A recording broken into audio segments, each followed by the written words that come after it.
गोली से छिदे हुए कान, खून से लथपथ चेहरा और मुट्ठी भींचे ट्रंप की तस्वीरें जो हो रही हैं वायरल, वो यूएस चुनाव का अब रुख बदल देंगी। नमस्कार, आप देख रहे हैं यूआईपी न्यूज़। अमेरिका में राष्ट्रपति चुनाव में अब लगभग 100 दिन ही शेष हैं। इस बीच डोनाल्ड ट्रंप पर हुए हमले ने पूरे चुनाव कैंपेन को नया मुद्दा और नई डायरेक्शन दे दी है।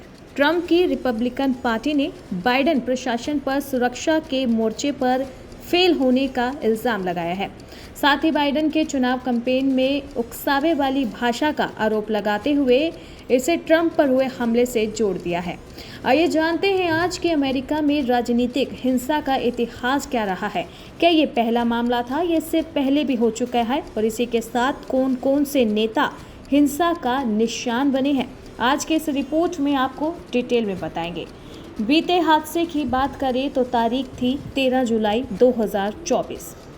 समय की बात करें तो शाम करीब 6:15 बजे यानी कि 6:15 पर। जगह की बात करें तो अमेरिका का पेंसिल्वेनिया और मौका था राष्ट्रपति चुनाव की रैली यानी कि चुनाव प्रचार था। अचानक से इस रैली में धाएं धाएं गोलियां चलने लगती हैं। चारों ओर अफरा तफरी मच जाती है। यहाँ वो नज़ारा दिखा जिसने न सिर्फ अमेरिका बल्कि पूरी दुनिया को दहला दिया। अमेरिका के पूर्व राष्ट्रपति और अगले चुनाव में फिर से मजबूत उम्मीदवार दिख रहे रिपब्लिकन कैंडिडेट डोनाल्ड ट्रंप पर गोलियां चलाई गई। गोली ट्रंप के दाहिने कान में लगी और कान के ऊपरी हिस्से को छेदते हुए पार हो गई। तुरंत सीक्रेट सर्विस के एजेंट्स ने ट्रंप को घेरकर अपनी निगरानी में ले लिया। पूरी दुनिया ने खून से लथपथ ट्रंप के चेहरे की तस्वीरें देखी। फायरिंग के ठीक बाद जब ट्रंप को घेरकर सीक्रेट सर्विस के एजेंट ले जा रहे थे, तब खून से लथपथ चेहरे के साथ ट्रंप ने अपना कसा हुआ मुक्का ऊपर उठाकर जनता के बीच लहराया और चुनाव में अब और ज़्यादा मजबूती से लड़ने का अपने समर्थकों को मैसेज दिया। ट्रंप भले ही इस मामले में सुरक्षित बच गए, लेकिन एएफबीआई ने इस हमले को कत्ल की कोशिश के रूप में घोषित किया है। इस हमले के बाद एक तरफ जहां सीक्रेट सर्विस की सुरक्षा पर सवाल खड़े हो रहे हैं, तो वहीं अमेरिकी गन कंट्रोल की फिर से मांग तेज हो रही है। हो भी क्यों ना, अमेरिका में सियासी हिंसा का लंबा इतिहास रहा है। अब तक 4 अमेरिकी राष्ट्रपति की हत्या हो चुकी है, तो दर्जन से अधिक नेताओं पर जानलेवा हमले भी हुए हैं। अब बात करते हैं कि अचानक से रैली में क्या हुआ था। पेंसिल्वेनिया की रैली में ट्रंप पर हुई इस गोलीबारी की घटना का एक वीडियो इंटरनेट पर वायरल हो रहा है। इसमें देखा जा सकता है कि ट्रंप भाषण दे रहे थे, तभी दनादन गोलियां चलने लगती है। डोनाल्ड ट्रंप अपने दाहिने हाथ से कान को ढकते हैं और डायस के पीछे झुक जाते हैं। सीक्रेट सर्विस के एजेंट तुरंत उनके पास पहुंचकर घेर लेते हैं।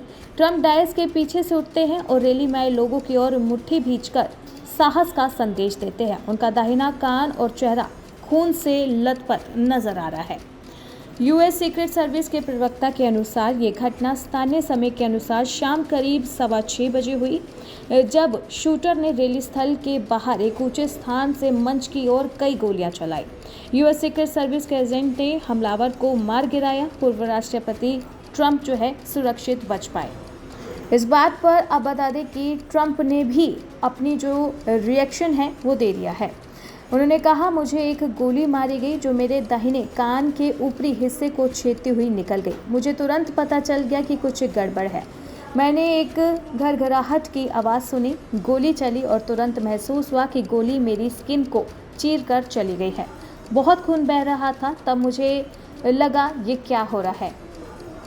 मैं पेंसिल्वेनिया के बटलर में हुई गोलीबारी पर क्विक रिएक्शन के लिए सीक्रेट सर्विस और सभी लॉ इन्फोर्समेंट एजेंसियों को थैंक्स कहता हूँ। सबसे महत्वपूर्ण कि मैं रैली में मारे गए व्यक्ति के परिवार और बुरी तरह घायल हुए एक अन्य व्यक्ति के परिवार के प्रति अपनी संवेदना व्यक्त करता हूँ। ये अनबिलीवेबल है कि ऐसा कृत्य हमारे देश में भी हो सकता है। बात करते हैं कि हमलावर आखिरकार कौन था। बंदूकधारी ने जिस इमारत से गोलीबारी की थी वह रैली वाली बटलर फार्म शो ग्राउंड से सटी हुई थी और दोनों के बीच केवल कंटीले तारों की बाड़ लगी हुई थी। ट्रंप पर गोली चलते ही तुरंत सुरक्षा बलों ने एक्शन लिया और शूटर को मार गिराया। उसकी पहचान थॉमस मैथ्यू क्रूकस के रूप में हुई। उसकी उम्र 20 साल थी। वह रैली स्थल बटलर से 70 किलोमीटर दूर स्थित बेथल पार्क का रहने वाला था, जो पेंसिल्वेनिया में ही पड़ता है। क्रूकस ने 2022 में बेथल पार्क हाई स्कूल से ग्रेजुएशन किया था।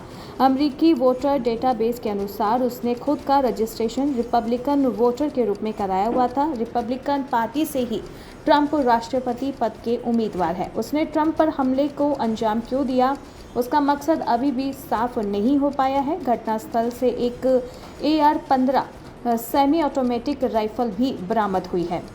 अब बात करते हैं कि आखिरकार इस हमले का चुनाव पर क्या असर पड़ेगा। ट्रंप की जो तस्वीर है जिसमें वो साहस का मैसेज दे रहे हैं अपने लोगों को, उससे चुनावों पर क्या असर पड़ेगा।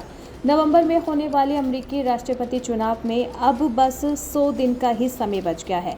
ऐसे में ट्रंप पर हुए इस जानलेवा हमले का चुनाव पर क्या असर होगा, इसे लेकर चर्चा शुरू हो गई है।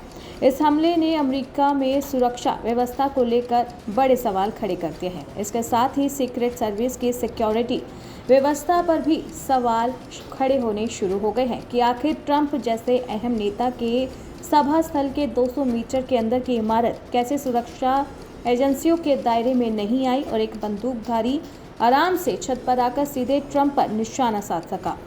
गोली ट्रंप के कान में लगी, 1-2 इंच भी निशाना इधर उधर हो जाता तो ट्रंप के लिए जानलेवा साबित हो सकता था।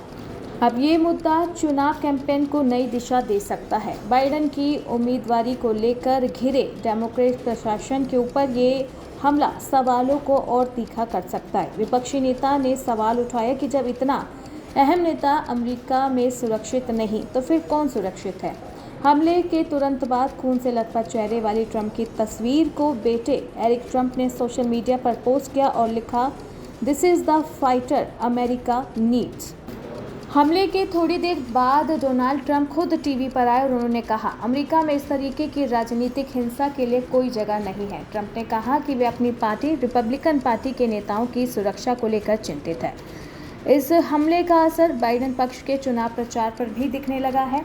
हमले के बाद ट्रंप पर हमला करने वाले सारे टीवी कैंपेन एड हटा दिए गए ताकि ट्रंप पर हमला कर जनता में सहानुभूति पैदा होने का मौका ना दिया जाए।